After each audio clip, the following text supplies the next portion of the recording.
Em Niterói, é isso, vereador? E eu gostaria que você falasse um pouco sobre a nossa educação, né? A nível de Brasil, Estado e município, né? E é óbvio que a gente tem o Niterói aqui, né? Você é daqui, já foi secretário. E os investimentos que se falam, que destinam para a educação.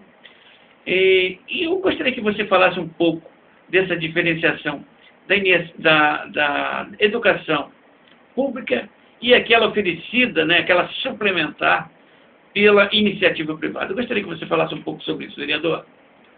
Nelson, o Brasil, nesse momento, inclusive, faz uma discussão estratégica no campo da educação, porque tramita no Congresso Nacional a proposta de um novo Plano Nacional de Educação, né, que é um plano decenal para planejar metas e ações para a educação brasileira nos próximos 10 anos. Então, inclusive no Congresso, a qualquer momento vai entrar em votação, né, esse projeto de Plano Nacional de Educação, que a Pramita já teve mais de 3.000 emendas apresentadas, enfim, então é um tema importante, é um tema estratégico.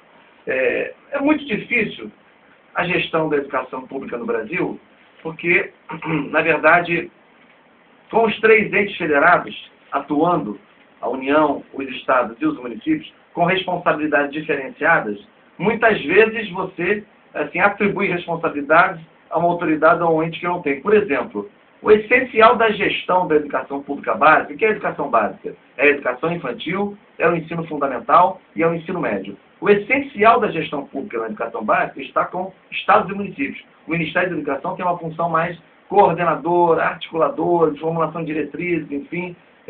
Então, dá para dizer que são mais de 5.000, né? São 5.564 formas diferentes de gerir, né, a educação pública básica, que esse é o número de municípios que nós temos no Brasil, né? Então, isso já dá, por si só, uma enorme complexidade ao problema. Nos últimos anos, eu tenho percebido uma agenda muito diferente por parte do governo federal em relação à educação, pelo menos quanto ao que nós tínhamos nos anos 90. Por exemplo, eu que sou professor universitário e fui dirigente da UF, eu dirigi a Faculdade de Educação da UF por alguns anos, nos anos 90 e início dos anos 2000, nós vivemos um período, naquela época, de muita penúria, né? Era muito comum, por exemplo, manchetes, né, e debates em programas de rádio como esse, falando da falta de pagamento da conta de luz da UFRJ, faltava papel higiênico nos banheiros da Universidade Federal Fluminense. E havia até greve para reivindicar isso. Enfim, ou seja, então, nos anos 2000, sobretudo na segunda metade, nós passamos a assistir uma nova orientação política importante, que é no sentido da expansão. Eu hoje falei para você, quando cheguei, que fiquei dividido na semana passada entre a política e a minha carreira universitária, porque estava numa banca de concurso para professor.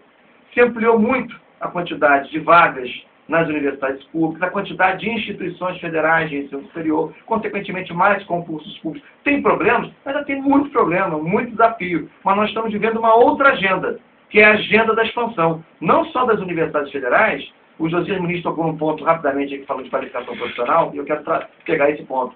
Expansão também das instituições federais de formação profissional, os Institutos Federais de Educação, Ciência e Tecnologia, os antigos CEFETs, né, que agora tem essa denominação. Eu, inclusive, sou autor de uma proposta, de uma indicação legislativa para trazer o polo do IFRJ Rio de Janeiro para Niterói. A presidenta Dilma já anunciou no ano passado que Niterói vai ter um polo, Itaboraí vai ter um polo, Belfort Roxo vai ter um polo, enfim. Então, ou seja, há uma expansão da rede federal por um lado.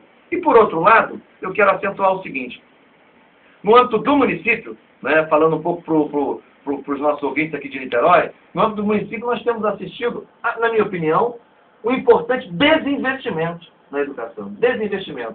Nós tivemos convênios, eu diria, questionáveis, né, como prioridade governamental. A Fundação Getúlio Vargas, gasto de 4 milhões de reais, convênios com o CETRES, gasto de 8 milhões de reais, convênios em que o orçamento da educação foi muito drenado, né, em detrimento, a meu juízo, de mais investimentos nas escolas, nos profissionais da educação. Agora mesmo vi um debate na Câmara, você deve ter acompanhado, que no final do ano passado, o governo municipal mandou uma proposta de um abono.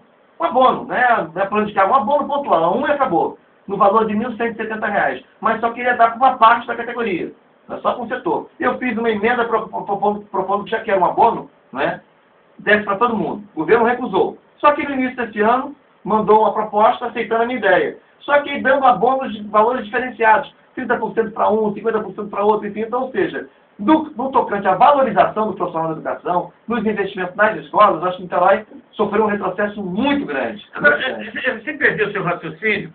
Por exemplo, agora com essa chegada de um homem da educação, que é o Coach Bittencourt, ao lado do Roberto, do prefeito Jorge Roberto, esse quadro não pode melhorar? Não pode haver uma mudança para melhor? Olha, o comando político da educação já estava com o Conte, né?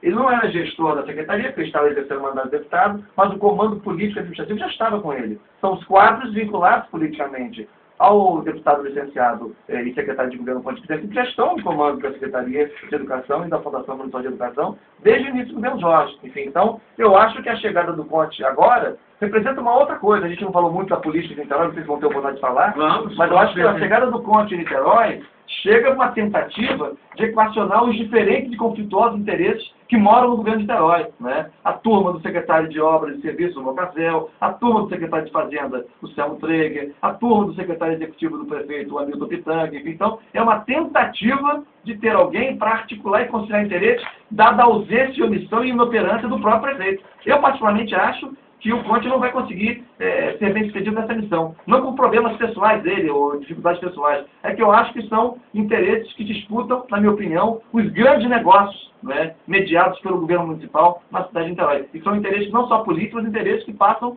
pelo econômico, passam pela presença do grande capital na cidade, sobretudo na construção civil, que comanda Niterói, que dá as diretrizes, das linhas, da régua e compasso, né, para esse desgoverno atual. Tá certo.